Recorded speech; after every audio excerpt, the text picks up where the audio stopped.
Buenos días, mis hermanos. Les damos las gracias al Señor por permitirnos una vez más estar frente de estas cámaras para iniciar nuestro estudio dominical, la clase de escuela dominical en la que estamos tocando el libro de Apocalipsis. Gracias al Señor, le damos muchísimas gracias por la bendición que Él nos permite de realizar estos estudios, estas clases, y la bendición de poder contar con la participación de ustedes a través de la línea, a través de la página social, a través de sus preguntas, a través de las cosas que usted quiera mandarnos ahí a la página mientras estamos transmitiendo. Vamos a comenzar con nuestra clase de Apocalipsis. Estamos en el capítulo 2 de Apocalipsis, versículos del 12 al 17. Apocalipsis capítulo 2, versículos del 12 al 17. Vamos a analizar a esta iglesia, qué es lo que podemos aprender de esta iglesia. Y vamos a tener un tiempo de preguntas. Si usted en el transcurso del estudio usted tiene alguna pregunta o algún comentario que quisiera hacer, por favor siéntase en la libertad de hacerlo. Ahí están para que usted haga un comentario, para que usted haga alguna pregunta. Y tan pronto terminemos nuestro estudio, vamos a tener un receso de 15 minutos y vamos a tener un tiempo de alabanza y de adoración a través del cántico a nuestro Señor. El día de hoy es un día hermoso porque estamos celebrando la resurrección de nuestro Señor Jesucristo. Estamos celebrando la victoria completa sobre Satanás y sobre todas las maquinaciones que él quiso o hizo hasta el momento donde el Señor Jesús lo venció con su resurrección. Hoy tenemos razones nosotros, la cristiandad, nosotros los que amamos al Señor, sus hijos y sus hijas, tenemos razón muy hermosas, muy impresionantes, muy profundas para estar contentos, para estar alegres, porque el Señor venció. Y con esa alegría en nuestro corazón vamos a iniciar este estudio. Le voy a rogar que usted, donde esté, pueda inclinar su rostro, pueda cerrar sus ojos y podamos juntos hacer una oración. Padre, muchísimas gracias por este tiempo que nos permite, Señor, de celebración. Gracias, Señor, porque la iglesia, la cristiandad en el mundo entero, Señor, en este día está celebrando, Señor, su victoria. La victoria suya que nos da a nosotros la capacidad y nos da el privilegio, Señor, también de vencer. Gracias por su victoria, gracias por su sufrimiento, gracias por todo lo que usted tuvo que enfrentar, pasar y vencer, para que nosotros el día de hoy, Señor, muchos de nosotros sentados frente a una cámara, podamos, Señor, publicar de su victoria, expresar de su victoria, cantar de su victoria, vivir por su victoria. Muchísimas gracias por esta tremenda bendición que usted trajo a nuestras vidas. Gracias por este día, gracias por este tiempo, gracias por este momento, Señor. Y le rogamos que al iniciar, Señor, este estudio, que su bendita presencia, Señor, que está garantizada en medio de 2 o 3 que le aman, dice su palabra, usted está ahí, nosotros estamos seguros que usted está aquí con nosotros y le rogamos de su sabiduría, de su dirección, para poder, Señor, desarrollar este estudio de la forma que usted desea que se haga, que podamos hablar solamente traer el mensaje, Señor, que usted quiere que se traiga, que podamos ver el aliento, la exhortación y la esperanza que existe al analizar su palabra. Gracias te damos en el nombre de Cristo Jesús, su Hijo. Amén.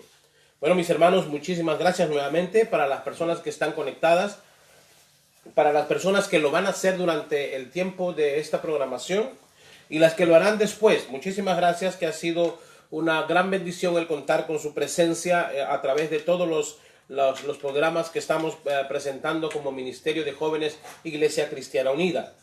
Vamos a buscar en Apocalipsis capítulo 2, versículos del 12 al 17. Nuevamente, Apocalipsis capítulo 2, del 12 al 17. Y voy a estar siempre exhortando o iniciando las clases de Apocalipsis bajo con tres premisas, con tres puntos principales que espero usted nunca pierda de vista, para que usted pueda entender mejor el Apocalipsis, para que usted pueda comprender mejor el mensaje del Apocalipsis. Vamos a considerarlo desde tres puntos de vista principales, dentro de tres panoramas, para que podamos entenderlo mejor. Tres panoramas diferentes, pero que las tres hacen una unidad, y sin esas tres nosotros perderíamos realmente el mensaje del Apocalipsis para el creyente. El primero es: usted tiene que ver al Apocalipsis como un mensaje directo, en este caso muy particular, para las iglesias que estaban en la actualidad o en el primer siglo estaban presentes. Es un mensaje directo para esas congregaciones. Esas 7 iglesias se encontraban en la parte del Asia. Entonces el apóstol Juan, inspirado por el Espíritu Santo de Dios, les alienta, les exhorta, les permite tener este mensaje y les empieza a mostrar cualidades, virtudes, fortalezas, debilidades. Entonces es un mensaje directo para esta gente que está enfrentando una lucha en contra del Imperio Romano. Ese es el primer panorama. El segundo panorama es ver en estas 7 iglesias las 7 diferentes etapas de la iglesia del Señor en todos los tiempos. Es decir, en estos casi 2000 años de existencia como iglesia cristiana, como el cuerpo de Cristo, estas 7 iglesias representan una época de cada iglesia a través de los tiempos. Y el tercer panorama para que usted pueda considerar al leer el Apocalipsis es la aplicación personal en su vida.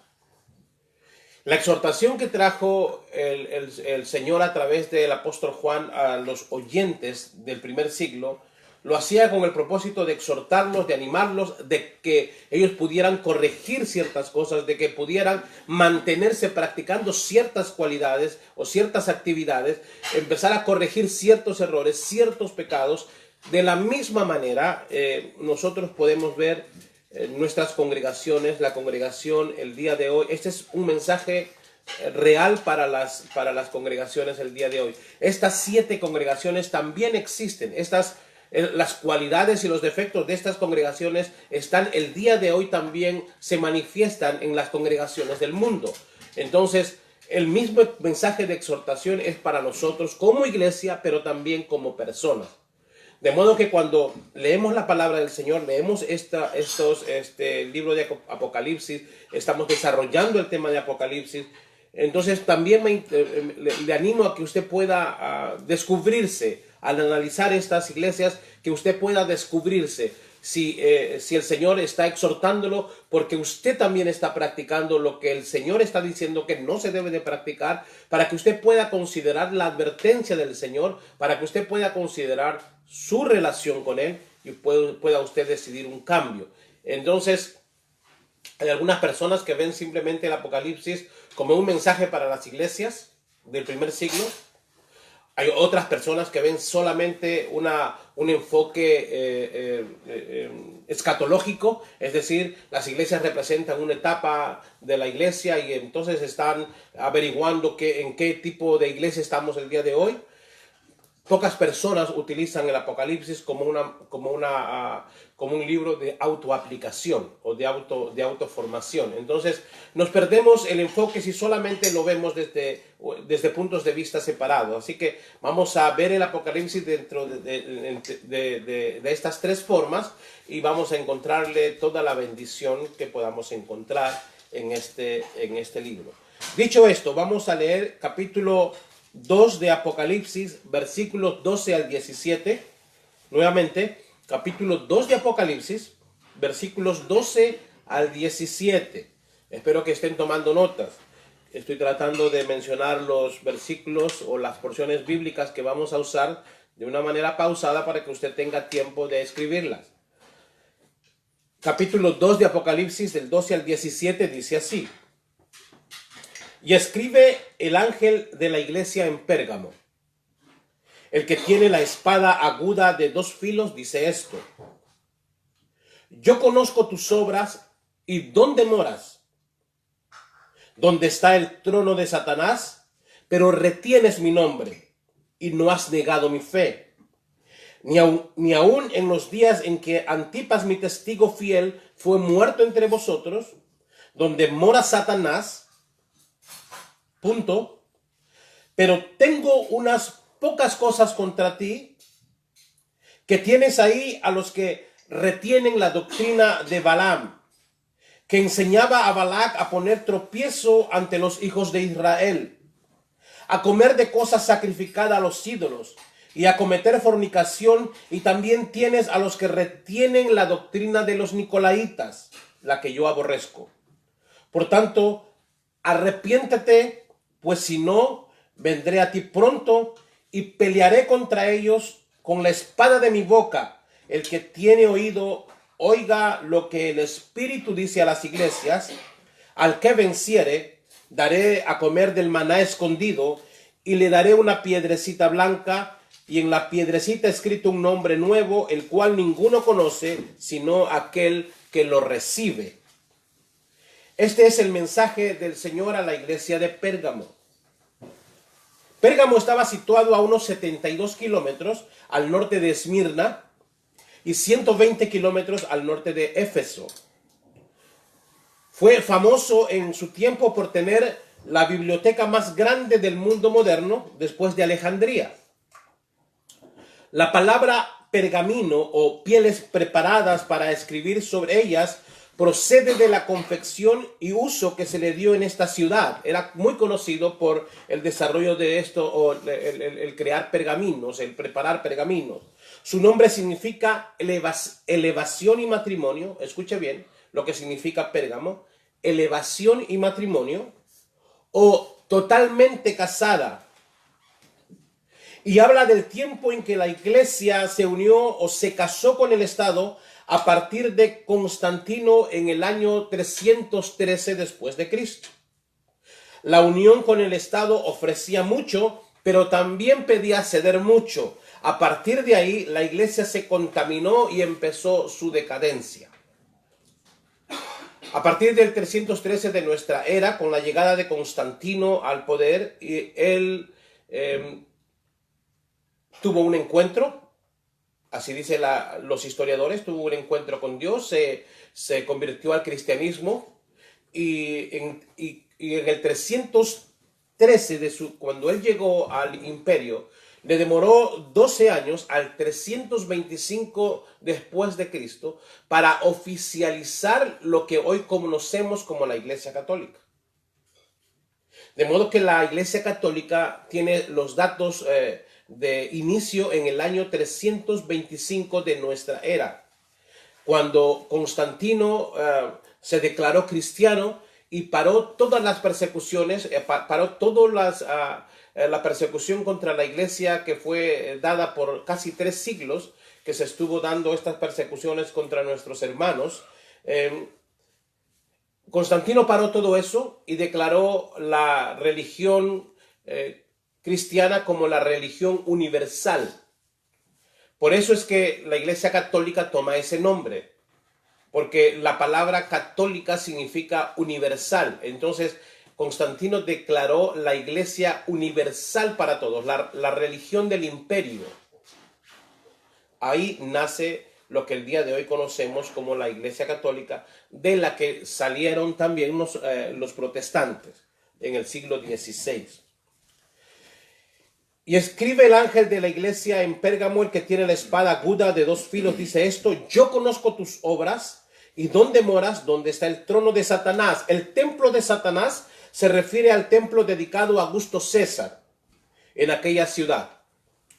Roma es el lugar donde moraba Satanás, según lo que está inspirando el Señor Jesucristo al apóstol Juan.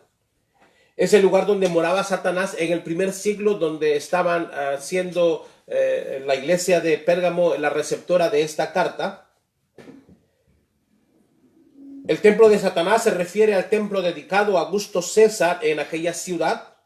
Roma es el lugar donde moraba Satanás, ya que allí, a partir de esa unión, iglesia-estado, Constantino obligó a que el centro de la iglesia fuera Roma, y el obispo de Roma el dirigente de la iglesia en el mundo. Ahora, todo esto son datos históricos, no son datos personales, no es mi opinión, estoy informando, no es mi opinión. Todo esto es lo que usted puede encontrar como dato histórico.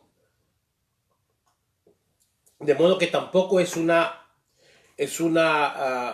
motivación o un aliento, un ánimo a ninguno de ustedes a pelear contra otras religiones, mucho menos contra la Iglesia Católica. Este no es el propósito de este estudio, de que usted tenga argumentos para pelear contra alguien, sino para que usted pueda descubrir en usted cuáles son sus fortalezas, cuáles son sus debilidades, en qué tiene que cambiar. Pero es necesario, se da cuenta, conocer la historia, todo lo que la historia trae consigo, la razón por la que el Señor inspira al apóstol Juan a escribir esto. Dice, la introducción de la idolatría en las iglesias, ese es el tiempo donde se conoce como la introducción de la idolatría en las iglesias. ¿Por qué? Porque, preste atención para que podamos entender el ambiente o el momento histórico que se vivía en este tiempo de Constantino.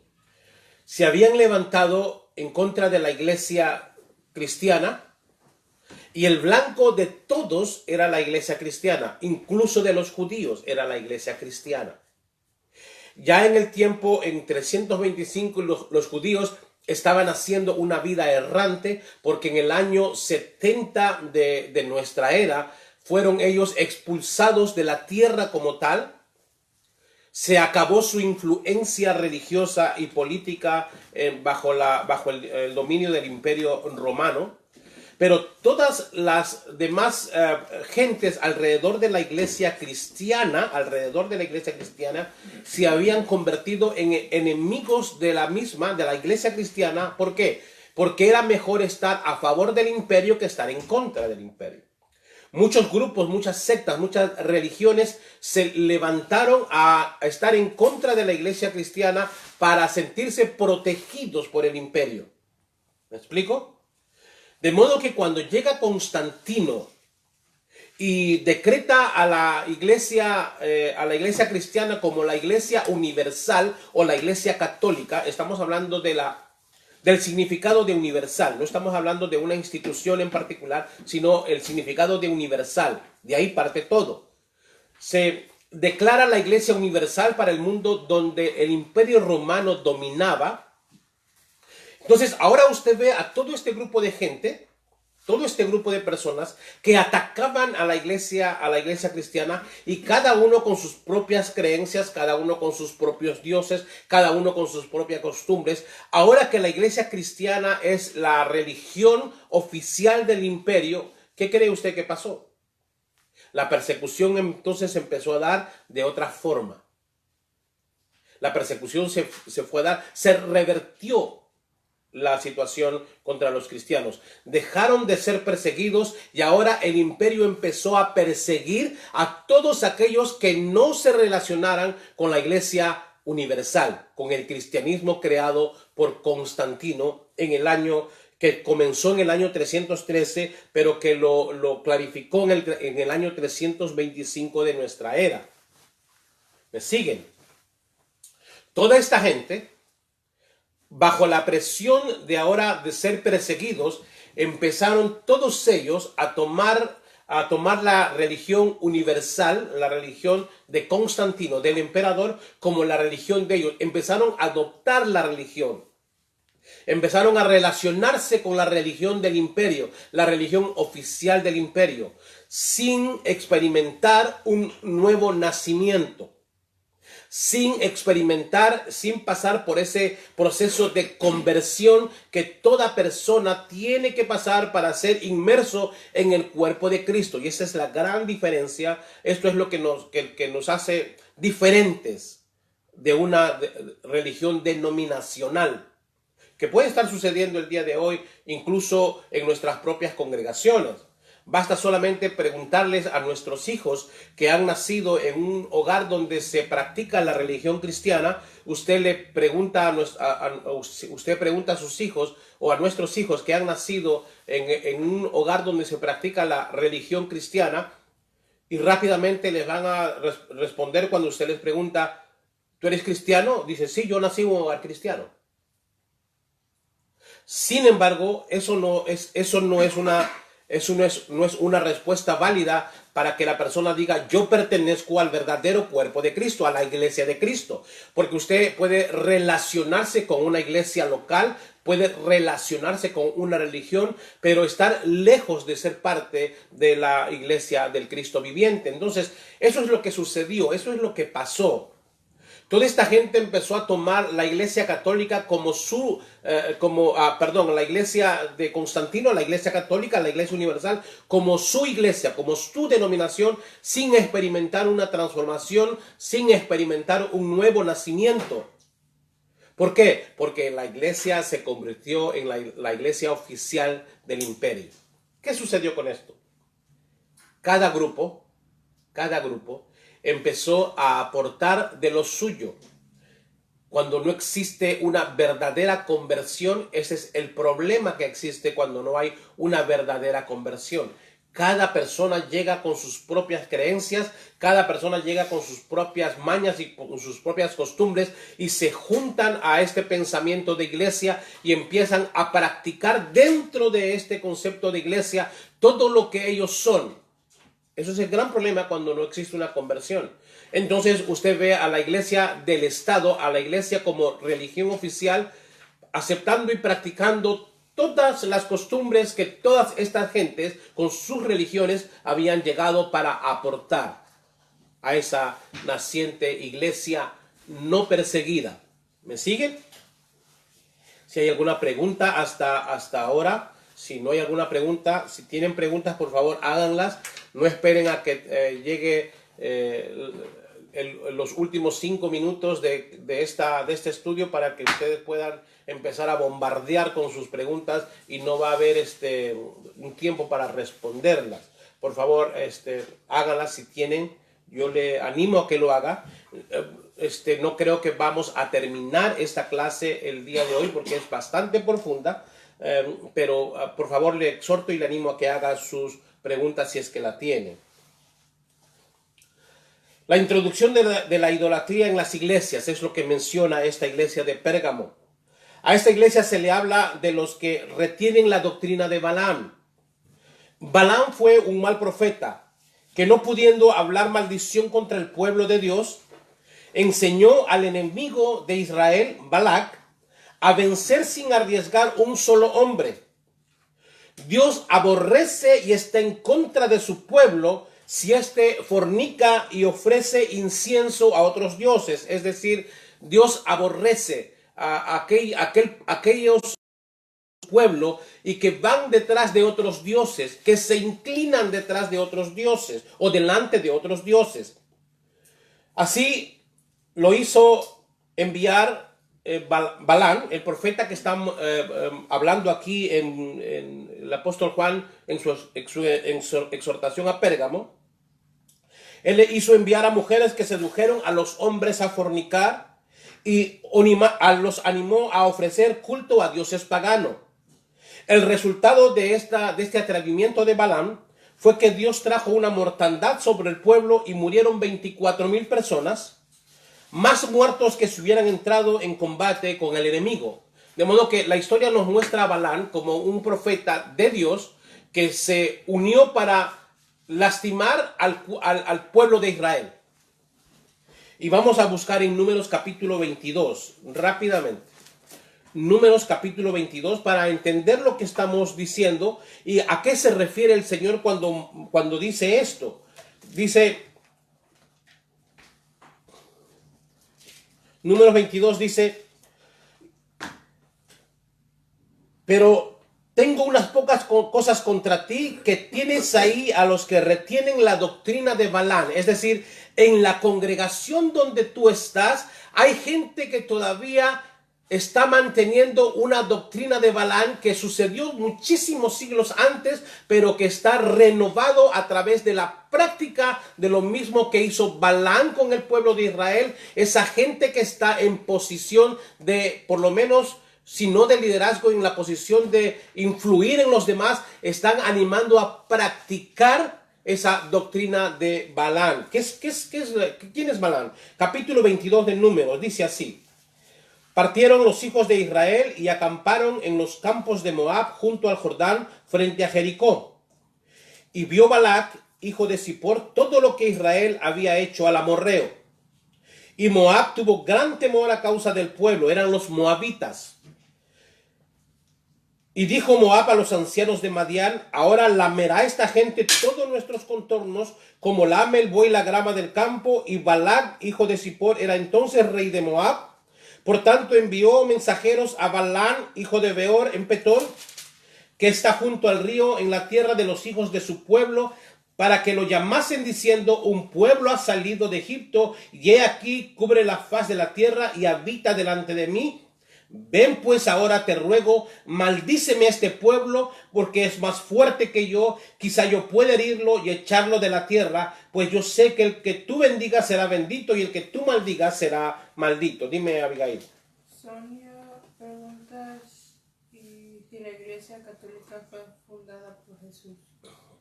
La Iglesia Católica, a ver, esa es una pregunta muy profunda que no requiere un sí sin explicación o un no sin explicación.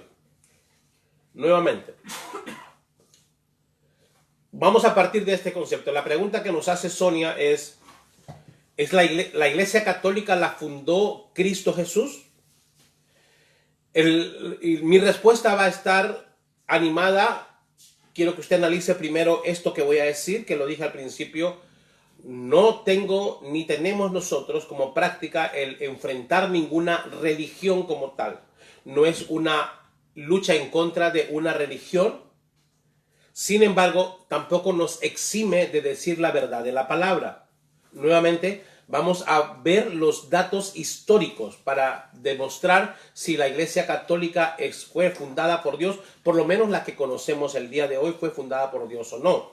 Ahora, hemos estado viendo que la iglesia del Señor empezó a ser perseguida hasta el año 313 de nuestra era, cuando Constantino asume el poder como emperador de Roma. El Imperio Romano perseguía a la iglesia, a la primera iglesia por estos siglos. El Imperio Romano los persiguió, quiso destruirlos y con todo el poder que ellos tuvieron, nunca lograron destruir a la iglesia. Mientras más persecución había, mientras más crueles asesinatos existían en contra de los hijos de Dios, la iglesia se esparcía, se fortalecía y crecía. Cuando llega Constantino al poder como emperador romano, él, según su propio testimonio y animado por su madre, animado por su mamá, doña Mónica, él experimenta una conversión, por lo menos una conversión denominacional. Y en su conversión él abraza el cristianismo, la fe de los creyentes. Él abraza esa fe de los creyentes, del cuerpo de Cristo Jesús. Y él decreta que el cristianismo deje de ser una iglesia perseguida para convertirla en una iglesia universal. De modo que esa iglesia universal, la palabra universal significa católica, esa iglesia universal no existió en el primer siglo. Esa iglesia universal fue declarada como tal por Constantino en el año 325 de nuestra era. La Iglesia Católica como institución empezó a ser formada o se formó en el año 325 de nuestra era. Agrupó a toda la gente que quiso tomar el cristianismo para evitar la persecución del imperio. No experimentaron una conversión o un nacimiento de nuevo, que es la principal cualidad de una persona para ser parte del cuerpo de Cristo, de la iglesia de Cristo Jesús. Sin embargo, miren lo que dice aquí. Espero que esté quedando clara mi respuesta. La Iglesia Católica empezó su existencia en el año 325 con la declaración del emperador Constantino de convertirse en la Iglesia universal, en la Iglesia Católica. Eso es lo que significa universal, católica. Esa iglesia agrupó no solamente a los creyentes nacidos de nuevo, que eran la iglesia de Cristo Jesús, sino a toda la gente que empezó a relacionar con ellos. Pero mire lo que dice el Señor al apóstol Juan para que podamos entenderlo bien. Y escribe al ángel de la iglesia en Pérgamo, el que tiene la espada aguda de 2 filos, dice esto: yo conozco tus obras y dónde moras, donde está el trono de Satanás, pero retienes mi nombre y no has negado mi fe, ni aun en los días que Antipas, mi testigo fiel, fue muerto entre vosotros, donde mora Satanás. Dice, tú retienes mi nombre, tú no has negado mi fe. Es decir, dentro de este grupo que se empieza a formar, dentro de esta iglesia que empieza a crecer en números y que empieza a recibir gente con sus propias costumbres, con sus propias tradiciones, con sus propios ídolos, con sus propias imágenes, todo este grupo de gente llegó a formar la Iglesia Universal o la Iglesia Católica.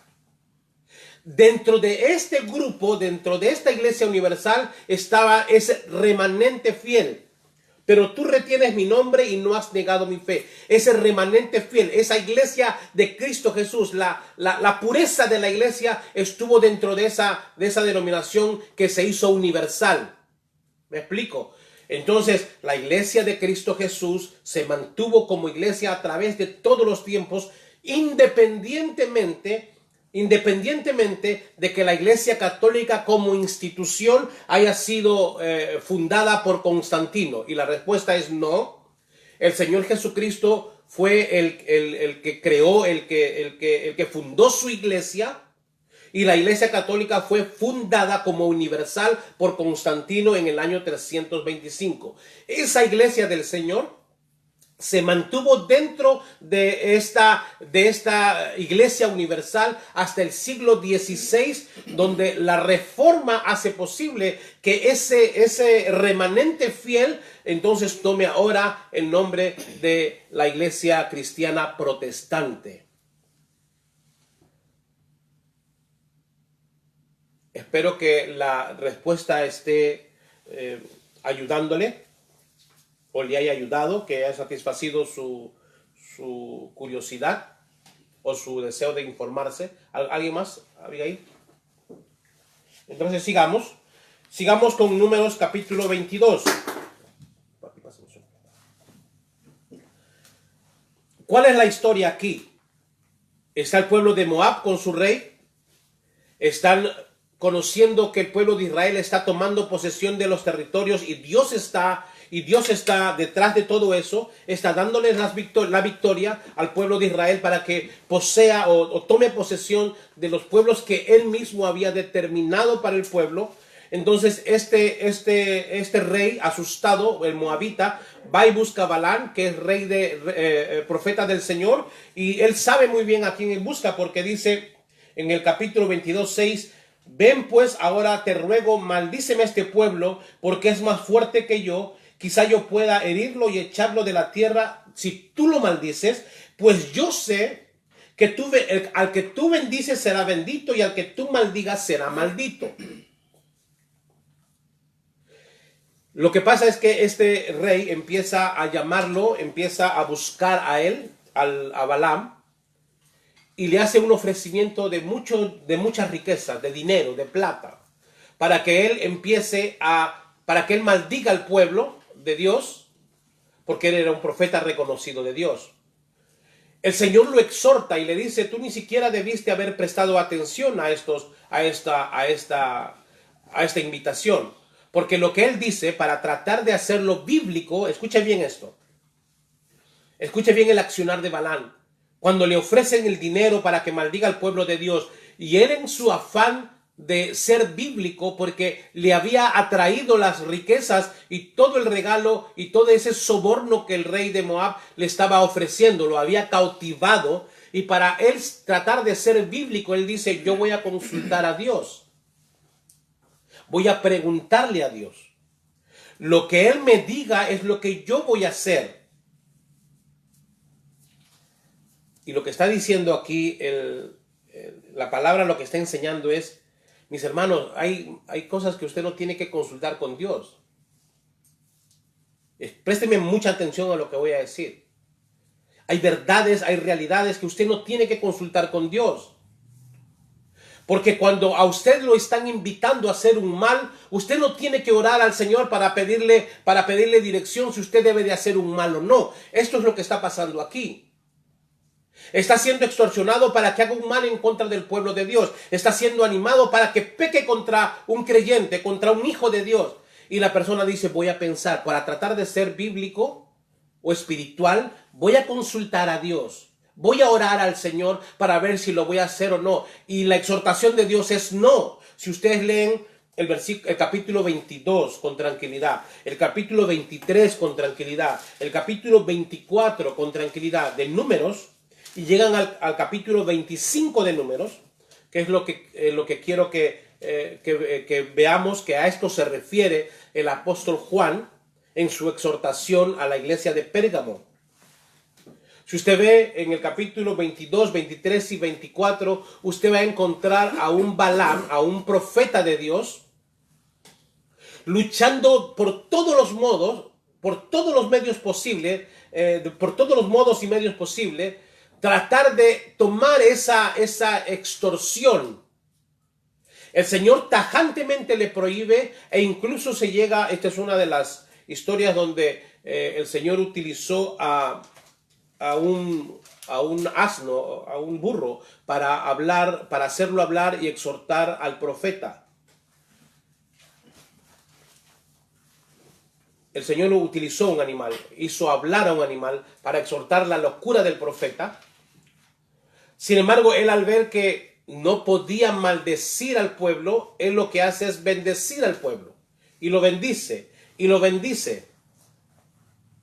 Sin embargo, él hace algo que es lo que está mencionando el apóstol Juan, o el Señor a través del apóstol Juan en el Apocalipsis. Él dice, te voy a enseñar la manera como tú vas a vencer a este pueblo. Voy a hacerle caso a Dios, no voy a maldecir el pueblo para que nadie luche, para que tú no ganes en una pelea, en una confrontación de batalla, que era la forma como se ejecutaba y se llevaba a la victoria en el tiempo antiguo, a través de confrontaciones cuerpo a cuerpo. Este profeta le dice, yo no voy te voy a enseñar una manera de cómo vencer sin irte a la batalla, y no voy a estar desobedeciendo a Dios. Capítulo 25 de Números, miren el aliento que le da este profeta, según lo que dice, y también lo menciona el Señor Jesucristo a través de Juan en el Apocalipsis. Moraba Israel en Sittim, y el pueblo empezó a fornicar con las hijas de Moab. Recuerde que Moab es el pueblo el rey de Moab había ido a extorsionar a Balaam para que los hiciera vencer. Esta fue la estrategia que utilizó Balaam para derrotar al pueblo de Israel. Moraba Israel en Sittim, y el pueblo empezó a fornicar con las hijas de Moab, las cuales invitaban al pueblo a los sacrificios de sus dioses. Y el pueblo comió y se inclinó a sus dioses. Así acudió el pueblo a Baal Peor, y el furor de Jehová se encendió contra Israel. Y Jehová dijo a Moisés, toma a todos los príncipes del pueblo y ahórcalos ante Jehová, delante del sol, y el ardor de la ira de Jehová se apartará de Israel. Entonces Moisés dijo a los jueces de Israel, matad a cada uno de aquellos de los vuestros que se han juntado en Baal Peor. Si usted lee el capítulo completo 25, usted va a darse cuenta que murieron 24,000 personas. Esa es la doctrina de Balaam que está diciendo el Señor Jesús, que le está exhortando el Señor Jesús a través del apóstol Juan a la iglesia de Pérgamo. La iglesia que representa esta era es aquella que se dio a la fornicación con el paganismo. Se dio.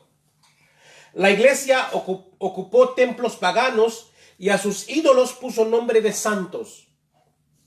Al no tener el cristianismo diosas, por ejemplo, escuche bien esto, la Virgen María pasó a ocupar el puesto de la reina del cielo. De ahí nace todo esto. Y muchas de las primeras imágenes de la Santa Madre del Señor fueron imágenes de diosas paganas a las que se les cambió el nombre.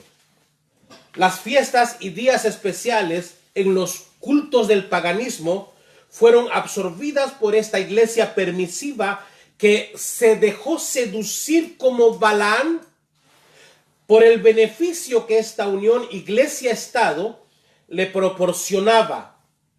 Escuche bien, y esto es algo que debemos de considerar. Lo que las duras persecuciones y el martirio no pudieron conseguir, la fornicación con el estado pagano lo consiguió. Lo que las duras persecuciones y el martirio no pudieron conseguir, la fornicación con el estado pagano lo consiguió. Dios prohíbe expresamente en el segundo mandamiento de su ley que no nos hagamos imágenes de las que hay en el cielo o en la tierra, o que nos postremos delante de ella y que la adoremos. Mire, apunte esta porción de la escritura, Levíticos 26:1. Lo voy a leer ahora, pero apunte por favor Levíticos 26:1. Mire lo que dice el Señor.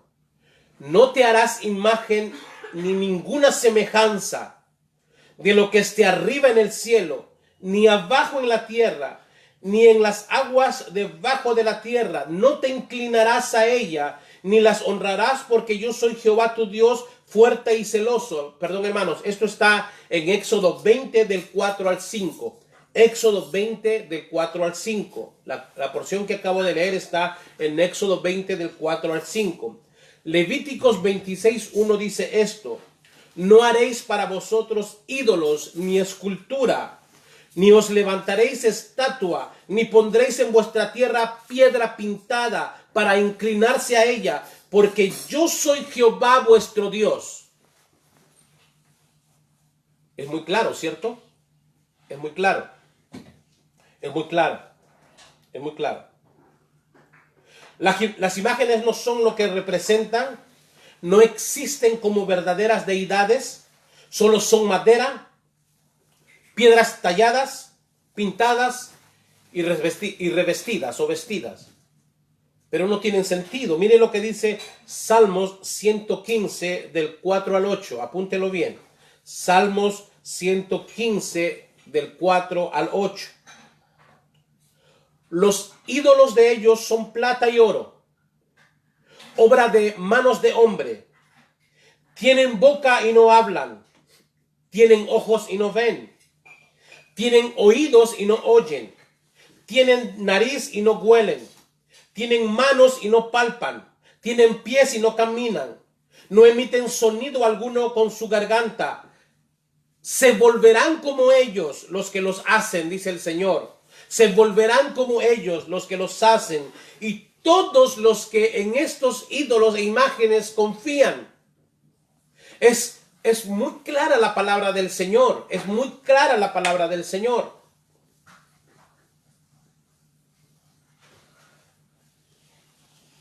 Hechos capítulo 17, versículo 29. Hechos capítulo 17, versículo 29. Hechos 17, 29. Siendo pues los creyentes linaje de Dios, no debemos pensar que la divinidad sea semejante a oro o piedra, escultura de arte y de imaginación de hombres. Es una locura creer esto. Es una locura pensar así.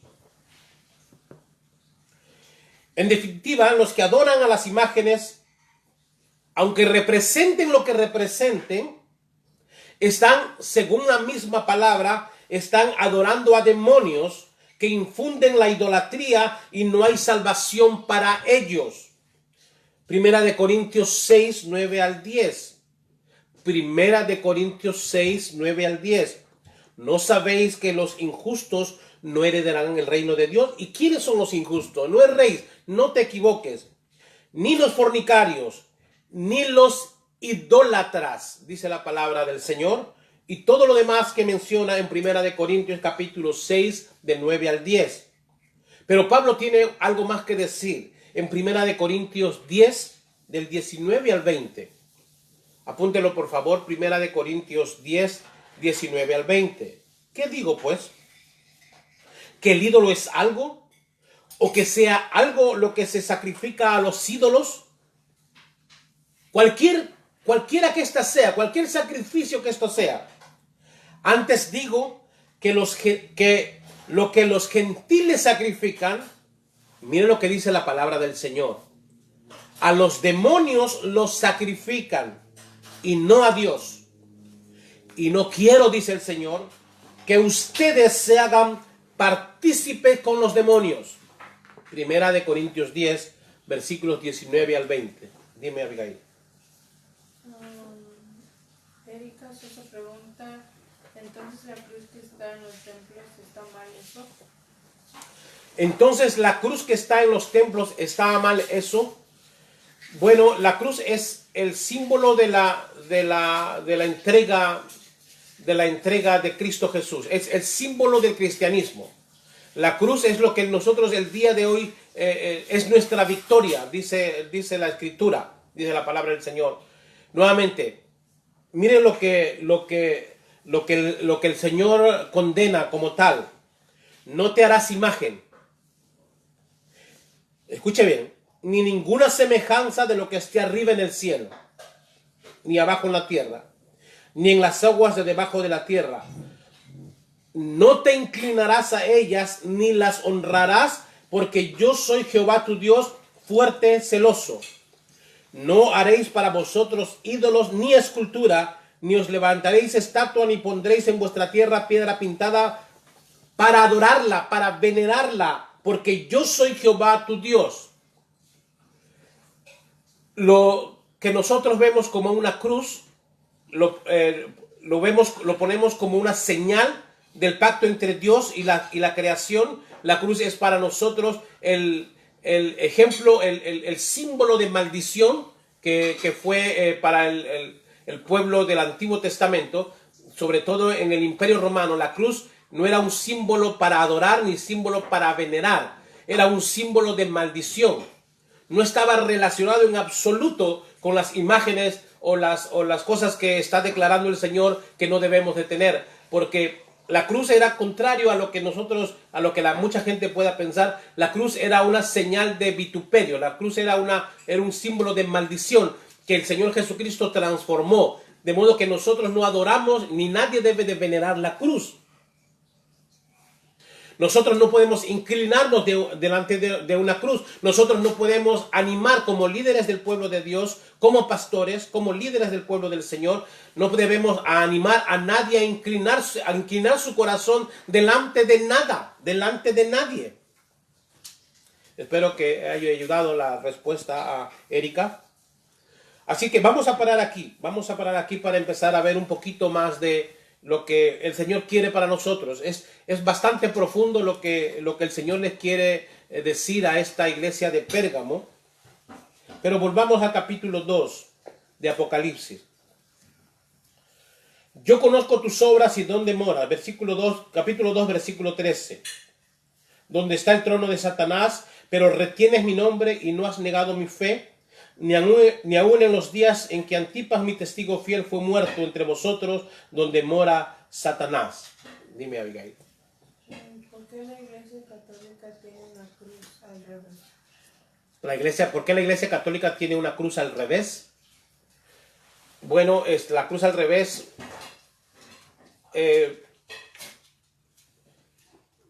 no sé, yo no creo que la Iglesia Católica tenga una cruz al revés. La cruz al revés es usada por los seguidores del movimiento satánico. Que yo sepa, y perdonen mi ignorancia, perdonen realmente mi ignorancia, pero no he visto que pueda yo recordar ningún símbolo de la Iglesia Católica abiertamente dada como una cruz al revés. creo que lo más cerca que hay a eso es una relación que hacen entre aquello que el Papa utiliza, y la cruz está tratando de ser muy observadores. Uno puede ver esa cruz al revés, pero eso lo hacen las personas que quieren atacar a la iglesia y quieren decir más, quieren ayudar al Señor en su ataque a la iglesia, yo creo. Pero perdone mi ignorancia en esa pregunta, y mi respuesta es esta: ¿por qué la iglesia católica tiene la cruz al revés? Perdone mi ignorancia, no sabía que la iglesia católica tiene una cruz al revés. He estudiado a la iglesia católica, he estudiado los símbolos de la iglesia católica, y no he podido yo encontrar, por lo menos yo no he encontrado que la iglesia católica utilice la cruz al revés como símbolo. Voy a averiguar mejor, voy a investigar mejor para poder darle una respuesta más concreta, pero según lo que yo he estudiado hasta este momento, puedo decirles que la Iglesia Católica no tiene una cruz al revés como símbolo. La cruz al revés, o la cruz de cabeza, es usada el día de hoy por el movimiento satánico. Entonces, esa es mi respuesta hoy. Voy a averiguarlo la próxima semana en nuestra clase, que vamos a continuar con el Apocalipsis. Voy a o confirmar lo que estoy diciendo o darles una nueva información. Así es que espero que le ayude mi respuesta hoy, por lo menos. ¿Algo más, Abigail? Yo conozco tus obras y donde moras, donde está el trono de Satanás. Versículo 14. Pero tengo unas pocas cosas contra ti, que tienes ahí a los que retienen la doctrina de Balaam, que enseñaba a Balac a poner tropiezo ante los hijos de Israel, a comer de cosas sacrificadas a los ídolos y a cometer fornicación. Ahora recuerde que esto era para la primera iglesia. Esto era un problema muy puntual que el Señor Jesucristo está mostrando a esta iglesia del primer siglo. Está hablando también la manera como la iglesia se corrompió al ser partícipe con el Estado, pero también nos habla a nosotros como la iglesia del día de hoy, que hay muchas congregaciones el día de hoy, son la iglesia de Pérgamo. Muchas congregaciones están representando vívidamente estas mismas debilidades y atrocidades que la iglesia de Pérgamo está viviendo. Los altares han dejado de ser realmente altares donde se predica la palabra del Señor, donde se llama al pecado pecado. Se ha dejado influenciar por ese deseo de quedar bien con el Estado, el deseo de quedar bien, de ser no solamente políticamente correctos, pero también religiosamente correctos. Por eso es que la iglesia el día de hoy, muchísimas congregaciones llamadas céntricas, donde se podía ver realmente la explicación y la propagación de la sana doctrina de Cristo Jesús, el día de hoy está siendo corrompida por una vida inmoral, por una vida liberal. Bajo el concepto de que soy salvo y una vez salvo soy salvo para siempre, que es una verdad de la Escritura, pero cuando se utiliza fuera de su contexto, se llega a un pretexto para vivir de la manera que uno quiere. Y la vida cristiana no se nos ha dado para vivirla según el Evangelio, según San Yo, sino según el Evangelio de Cristo Jesús. De modo que nosotros podemos ver el día de hoy congregaciones que, apartándose de la esencia del Evangelio de Cristo Jesús, están compartiendo ese espíritu del anticristo. Esas enseñanzas que van en contra del mandato de Cristo las están metiendo en la iglesia como forma de su práctica, y animan a otras personas a defender lo mismo. Por ejemplo, les voy a dar un ejemplo puntual. Estuve hace un tiempo atrás dando una charla a cerca de 40 a 50 jóvenes universitarios, la gran mayoría. Y les preguntaba al inicio de nuestra charla, les pregunté, ¿ustedes aman a Cristo? Me respondieron que sí. ¿Ustedes aman la palabra del Señor? Me respondieron que sí. ¿Ustedes aman todo lo que el Señor nos dice en su palabra? Por supuesto que sí. ¿Ustedes creen que la palabra del Señor es una palabra inspirada? Todos dijeron que sí. ¿Ustedes creen que los mandamientos, las cosas que encontramos en la palabra de parte de Dios para que nosotros practiquemos son verdad? Me dijeron que sí. Amén. Todo estuvo muy bien. Y les pregunté cuántos de ustedes creen en las relaciones sexuales prematrimoniales. Un gran grupo de estos jóvenes dijeron que ellos creían que eso estaba bien. Les pregunté cuántos de ellos creían en el aborto. Y me dijeron que algunos de ellos estaban conscientes de que la mujer podía decidir y debía de tener una decisión independiente sobre su cuerpo. Les pregunté qué opinaban sobre el homosexualismo, sobre el lesbianismo. Y una gran cantidad de jóvenes, seguramente casi el 80-90% de esos jóvenes, todos ellos me dijeron que había que respetar a cada una de estas personas. Y en su respeto estaba incluido la aceptación de este estilo de vida. Esa es precisamente lo que el Señor Jesucristo estaba diciéndole a la iglesia de todos los tiempos a través del Apocalipsis. Eso y más, y lo vamos a ir descubriendo en lo que queda de este estudio y la siguiente semana que vamos a partir de aquí. Pero cuando usted lleva esas ideas a la congregación y las alimenta y las alienta para que la gente las crea y las practique, usted es parte de la doctrina de Balaam. ¿Me explico? Esto es lo que está atacando el día de hoy el Señor en nuestras congregaciones, en la práctica de nuestras congregaciones, una vida liberal. A la gente no les parece malo el tener que estar un domingo en la iglesia, pero un sábado por la noche estar embriagándose. Hacer de su vida, de la experiencia de sus cuatro paredes, una vida completamente alejada de los valores divinos, pero liderar la congregación de Cristo Jesús y no tener ni un reato de conciencia al pararse frente a un púlpito al día siguiente después de haber estado practicando el pecado.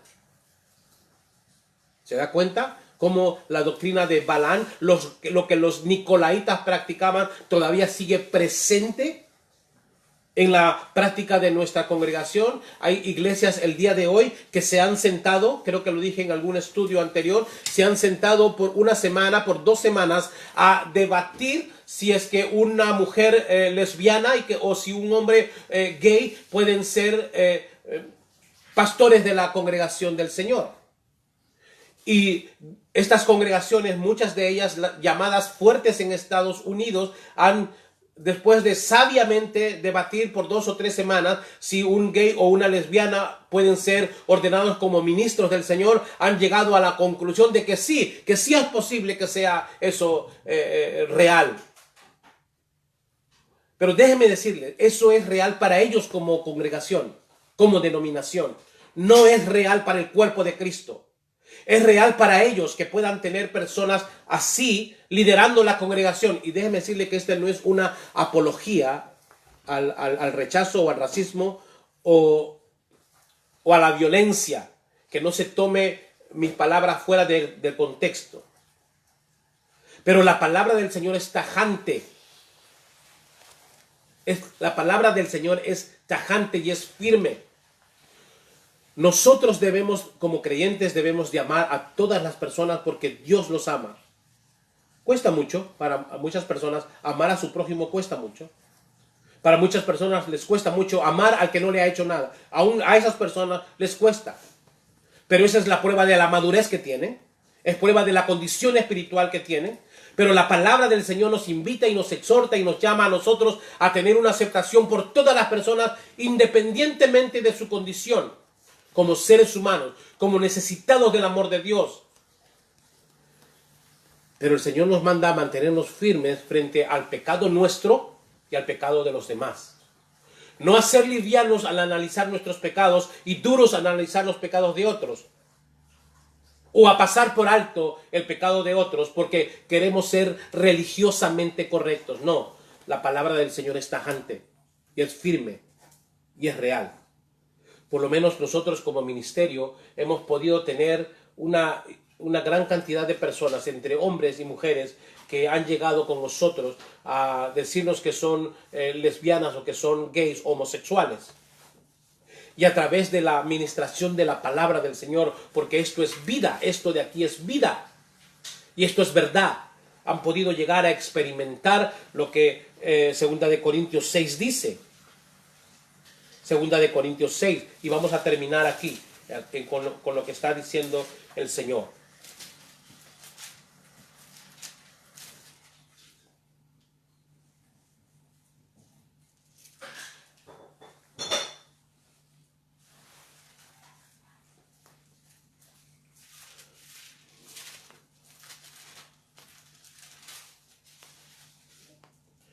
Perdón, es 1 de Corintios capítulo 6, versículo de 9 al 11.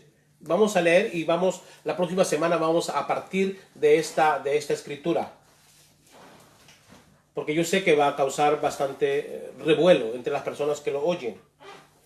¿No sabéis, escuche bien, que los injustos no heredarán el reino de Dios? Y la palabra del Señor coloca a los injustos, a todos los injustos, dentro de una sola casilla. Mire quiénes son los injustos según la palabra del Señor.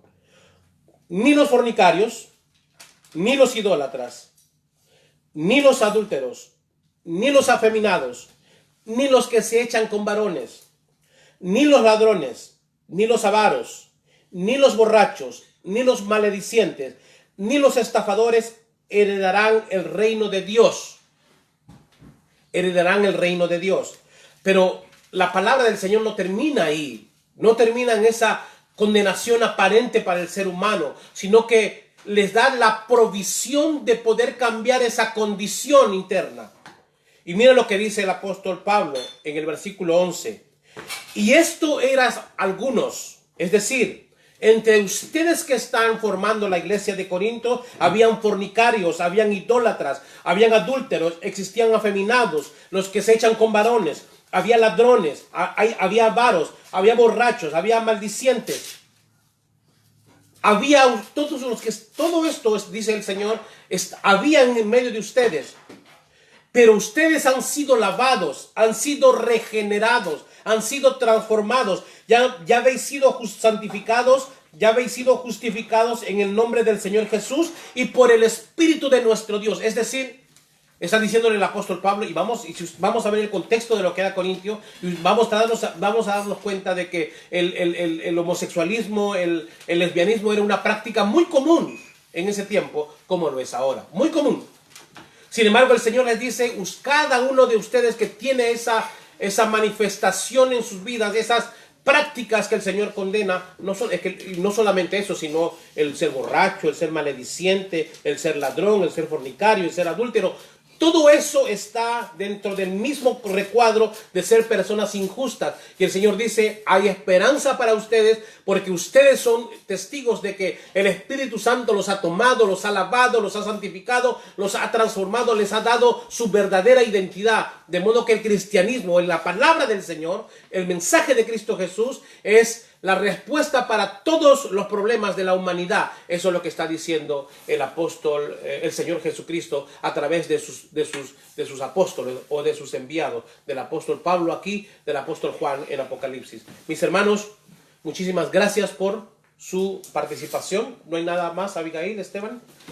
Muchísimas gracias por su presencia, muchísimas gracias por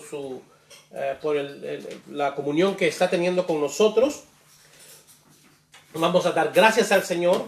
Espero que todo esto el estudio de la palabra del Señor pueda remecer sus convicciones para que pueda depurarse en lo que usted cree y pueda usted estar firme en aquello que cree. Nuevamente, en esto conocerán que son mis discípulos, dijo el Señor, en que ustedes tuvieran amor los unos por los otros. Esa es la seña más grande, la prueba más grande de que nosotros somos creyentes. el mirar a todas las personas con el amor que Dios no, con el mismo amor con el que Dios nos vio a nosotros. Así que vamos a orar, mis hermanos, y les invito a que puedan cerrar sus ojos, inclinar su rostro y continuar con nuestro...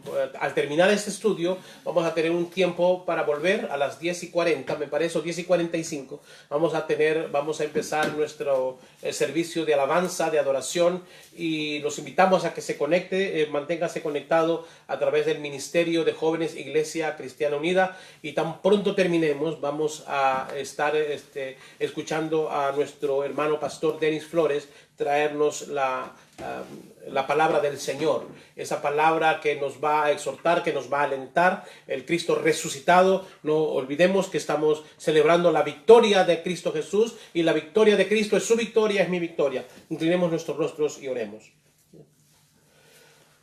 Padre, gracias, Señor, por tu bendición. Gracias, Señor, por permitirnos, Señor, desarrollar este estudio, compartir tu palabra, compartir, Señor, las buenas nuevas de esperanza y de aliento y de salvación que su palabra, Señor, dice que es. Gracias por este momento de estar, Señor, frente a mis hermanos.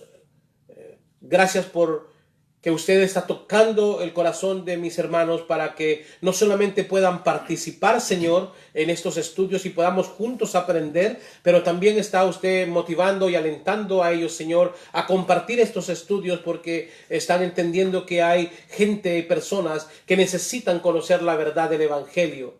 Gracias, Señor, por su bendición. Gracias por esta oportunidad de compartir su palabra. Señor, en esta mañana queremos, al darle gracias por este estudio, también hacerle una petición muy especial, Señor, por nuestras hermanas, por Mari Carmen, Señor, que está esperando un resultado de si va a salir positiva o no, Señor, con esto del coronavirus. Te pedimos, Señor, que usted pueda bendecir no solamente su cuerpo, pero también su mente, también sus emociones. Y no solamente a ella, pero a todas las personas, Señor, que en este momento están enfrentando, Señor, una crisis emocional por aquello que creen que tienen y todavía no lo saben. Señor, es difícil, Señor, saber el futuro, cuando el futuro, Señor, parece traer malas nuevas para nosotros. Pero la mente, Señor, es muy fuerte y muy poderosa. Nosotros te pedimos que puedas tocar la mente de todas estas personas que están enfrentando, Señor, esta posible enfermedad. Que no sea, Señor, sus ideas y sus pensamientos, Padre, que los lleve a experimentar dolor innecesario. Un dolor innecesario. Porque tu palabra dice que sea para vida o sea para muerte, somos suyos, Señor. Y que usted tiene el control de nuestro cuerpo, tiene el control de nuestra vida, que los días de nuestra existencia son contados por usted. Ninguno se queda un día antes, ni ninguno parte un día después. Todos nosotros, Señor, tenemos nuestros días contados y usted los tiene muy bien contados. Pero permite, Señor, que traigamos alegría a nuestros días, bendición y sabiduría a nuestros días. Que no haya nada, Señor, a nuestro alrededor que pueda alejarnos de esa verdad suya, de que usted es nuestro Señor y que en todo siempre está en control. Y al orar por Mari Carmen, oramos también por Paulina Cruz. Usted le está dando Señor, la restauración que sus cuerpos necesitan. Gracias por conocerlas a ambas, pero gracias por permitir, Señor, saber que ambas son compañeras de trabajo. Gracias, Señor, por la bendición de poder estar orando por nuestras hermanas, hijas suyas, Señor. Y le rogamos, Padre mío, también por la iglesia. Por esa iglesia, Señor, que en todos los tiempos ha deseado, Señor, ese remanente pequeño, ser fiel a su palabra. Muchísimas gracias. Permite, Señor, que la iglesia pueda, en el mundo entero, podamos, Señor, todos juntos ver el deseo de su corazón de crear una unidad para impactar esta sociedad. Señor, yo veo todo esto que está sucediendo como el deseo de su corazón de exhortar a todas las denominaciones, a todas las congregaciones, pero sobre todo que esa iglesia suya que está, Señor, en cada una de esas, está esparcida en cada una de esas denominaciones, pueda salir avante, pueda salir frente y podamos, Señor, rechazar todas aquellas cosas que han pretendido darnos una falsa seguridad y una falsa comodidad. Permítanos ser fieles a su palabra. Permítanos proclamar su evangelio tal como es, sin quitarle ni agregarle, sin tratar de ser políticamente o religiosamente correctos, Señor. Pero que seamos, Señor, fieles a usted, que es lo que importa, sin importar las consecuencias que nuestro deseo de servirlo traiga consigo. Este su siervo, Señor, está presto a obedecer, presto a servirlo, y junto con su esposa e hijos, Señor, estamos dispuestos a seguir anunciando su palabra tal como usted la dice, tal como usted nos los ha mandado a hacer. Que el deseo, Señor, sea compartido por muchos, no por pocos, sino por muchos, Señor. Hay un mundo que alcanzar, hay un mundo que alcanzar, hay vidas que tocar, y nosotros no podemos hacerlo con nuestra palabra, pero nosotros podemos hacerlo con la verdad suya, que es su palabra, y con la victoria suya, que es su resurrección. Gracias le damos por darnos, Señor, a nosotros la victoria suya. Y estamos convencidos, Padre, de que usted va a parar todo esto en la humanidad, en el mundo entero, en el momento cuando su iglesia entienda la razón de su llamado. Mientras tanto, Señor, aliéntenos a mantenernos firmes, ayúdenos a crear la unidad. Señor, llámenos la atención, Señor, cuando nosotros, aún por el deseo de hacer bien, hacemos mal. Perdónenos y ayúdenos. Personalmente, Señor, mi vida está en sus manos y dispuesto, Señor, a escuchar la corrección suya o a recibir la corrección suya cuando digo mal o hago mal. Pero permítame la sabiduría suficiente para descubrir si digo mal y hago mal, Señor. Le rogamos, Señor, que usted nos permita continuar con este tiempo de adoración hermosa a su nombre a través de los cánticos, que queremos adorarlo a usted a través de cantar, a través de entonar estos cánticos, Señor, juntos con mis hermanos, Padre. Queremos llegar delante de su trono, Señor. Queremos tocar su corazón a través de la expresión de nuestra alabanza en cántico a usted en esta mañana. En los méritos de Cristo Jesús le damos gracias, Señor. Amén. Mis hermanos, estamos listos. En un momentico vamos a llegar, ya en unos 3-4 minutos vamos a estar conectados para tener un tiempo de alabanza y adoración. Mientras tanto, disfruten su paseo de la sala a la cocina. Amén.